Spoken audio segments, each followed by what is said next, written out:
اعوذ باللہ من الشیطان الرجیم، بسم اللہ الرحمن الرحیم۔ الحمد للہ رب العالمین، والصلاة والسلام علی سید المرسلین و خاتم النبیین، اما بعد۔ صحیح بخاری، باب کتاب المغازی، حدیث نمبر 4130، اردو ترجمہ۔ اور معاذ نے بیان کیا، ان سے حشام نے بیان کیا، ان سے ابو زبیر نے اور ان سے جابر رضی اللہ عنہ نے بیان کیا کہ ہم نبی کریم صلی اللہ علیہ وسلم کے ساتھ مقام نخل میں تھے، پھر انہوں نے نماز خوف کا ذکر کیا۔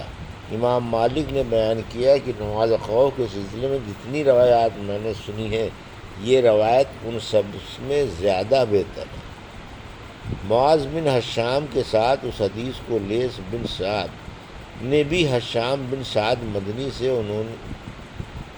انہوں نے زید بن اسلم سے روایت کیا اور ان سے قاسم بن محمد نے بیان کیا کہ نبی کریم صلی اللہ علیہ وسلم نے غزوہ بنی انمار میں نماز خوف پڑھی تھی۔ حدیث نمبر 4131، اردو ترجمہ۔ ہم سے مسدد نے بیان کیا، کہا ہم سے یحییٰ بن سعید قطان نے بیان کیا، ان سے یحییٰ بن سعید انصاری نے، ان سے قاسم بن محمد نے، ان سے صالح بن خوات نے، ان سے سہل بن ابی حشمہ نے بیان کیا کہ نماز خوف میں امام قبلہ رو ہو کر کھڑا ہوگا اور مسلمانوں کی ایک جماعت اس کے ساتھ نماز میں شریک ہوگی۔ اس عرصے میں مسلمانوں کی دوسری جماعت دشمن کے مقابلے پر کھڑی ہوگی، انہی کی طرف منہ کیے ہوئے۔ امام اپنے ساتھ والی جماعت کو پہلے ایک رکعت نماز پڑھائے گا، ایک رکعت پڑھنے کے بعد پھر یہ جماعت کھڑی ہو جائے گی اور خود امام کے بغیر اسی جگہ ایک رکوع اور 2 سجدے کر کے دشمن کے مقابلے پر جا کر کھڑی ہو جائے گی جہاں دوسری جماعت پہلے سے موجود تھی۔ اس کے بعد امام دوسری جماعت کو ایک رکعت نماز پڑھائے گا۔ اس طرح امام کی 2 رکعت پوری ہو جائیں گی اور یہ دوسری جماعت ایک رکوع اور 2 سجدے خود کرے گی۔ ہم سے مسدد بن مسارد نے بیان کیا، کہا ہم سے یحییٰ بن سعد قطان نے، ان سے شعبہ نے، ان سے عبد الرحمن بن قاسم نے، ان سے ان کے والد قاسم بن محمد نے، ان سے صالح بن خوات نے اور ان سے سہل بن ابی حشمہ رضی اللہ عنہ نے انہوں نے نبی کریم صلی اللہ علیہ وسلم سے روایت کیا ہے۔ مجھ سے محمد بن عبید اللہ نے بیان کیا، کہا کہ مجھ سے ابن حازم نے بیان کیا، ان سے یحییٰ نے، انہوں نے قاسم سے سنا، انہیں صالح بن خوات نے خبر دی، انہوں نے سہل بن ابی حشمہ رضی اللہ عنہ سے ان کا قول بیان کیا۔ حدیث نمبر 4132، اردو ترجمہ۔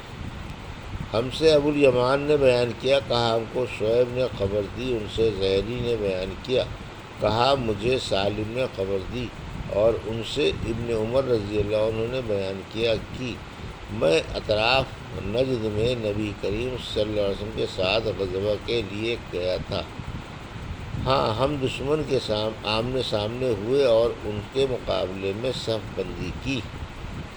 حدیث نمبر 4133، اردو ترجمہ۔ ہم سے مسدد نے بیان کیا، کہا ہم سے یزید بن زریع نے بیان کیا، کہا ہم سے معمر نے بیان کیا، کہا ہم سے معمر نے، ان سے زہری نے، ان سے سالم بن عبداللہ بن عمر رضی اللہ عنہ نے اور ان سے ان کے والد نے کہ نبی کریم صلی اللہ علیہ وسلم نے ایک جماعت کے ساتھ نماز خوف پڑھی اور دوسری جماعت اس عرصے میں دشمن کے مقابلے پر کھڑی تھی۔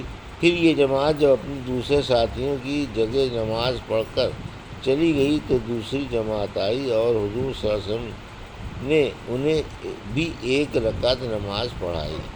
اس کے بعد آپ نے اسی جماعت کے ساتھ سلام پھیرا۔ آخر میں اس جماعت نے کھڑے ہو کر اپنی ایک رکعت پوری کی اور پہلی جماعت نے بھی کھڑے ہو کر اپنی ایک رکعت پوری کی۔ حدیث نمبر 4134، اردو ترجمہ۔ ہم سے ابو یمان نے بیان کیا، کہا ہم سے شعیب نے بیان کیا، ان سے زہری نے بیان کیا، ان سے سنان اور ابو سلمہ نے بیان کیا اور انہیں جابر رضی اللہ عنہ نے خبر دی کہ وہ نبی کریم صلی اللہ علیہ وسلم کے ساتھ اطراف نجد میں لڑائی کے لیے گئے تھے۔ حدیث نمبر 4135 اردو ترجمہ۔ ہم سے اسماعیل بن ابی اویس نے بیان کیا، کہا مجھ سے میرے بھائی عبد الحمید نے بیان کیا، ان سے سلیمان بن بلال نے،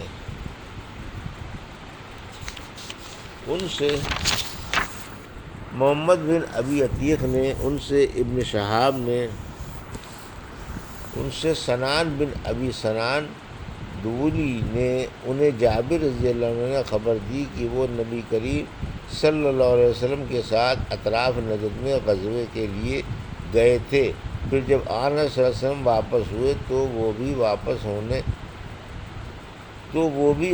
ہوئے۔ قیلولہ کا وقت ایک وادی میں آیا جہاں ببول کے درخت بہت تھے، چنانچہ حضور صلی اللہ علیہ وسلم وہیں اتر گئے اور صحابہ درختوں کے سائے کے لیے پوری وادی میں پھیل گئے۔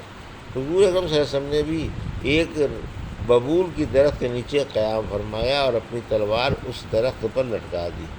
جابر رضی اللہ عنہ نے بیان کیا کہ ابھی تھوڑی ہی دیر ہمیں سوئے ہوئے ہوئی تھی کہ آپ صلی اللہ علیہ وسلم نے ہمیں پکارا۔ ہم جب خدمت میں حاضر ہوئے تو آپ کے پاس ایک بدوی بیٹھا ہوا تھا۔ حضور صلی اللہ علیہ وسلم نے فرمایا کہ اس شخص نے میری تلوار مجھے پر کھینچ لی تھی، میں اس وقت سویا ہوا تھا، میری آنکھ کھلی تو میری ننگی تلوار اس کے ہاتھ میں تھی۔ اس نے مجھ سے کہا، تمہیں میرے ہاتھ سے آج کون بچائے گا؟ میں نے کہا کہ اللہ۔ اب دیکھو یہ بیٹھا ہوا ہے۔ حضور صلی اللہ علیہ وسلم نے اسے پھر کوئی سزا نہیں دی۔ حدیث نمبر 4136 اردو ترجمہ۔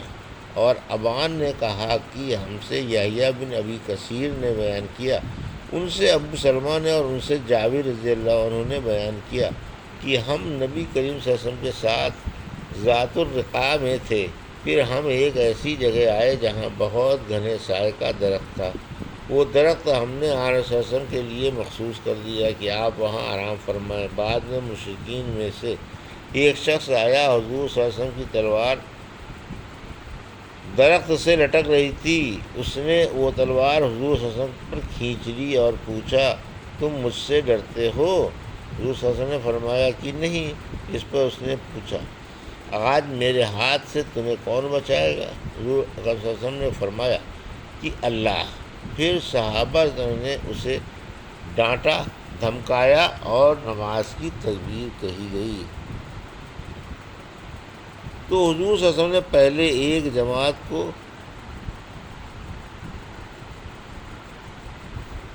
2 رکعت نماز پڑھائی،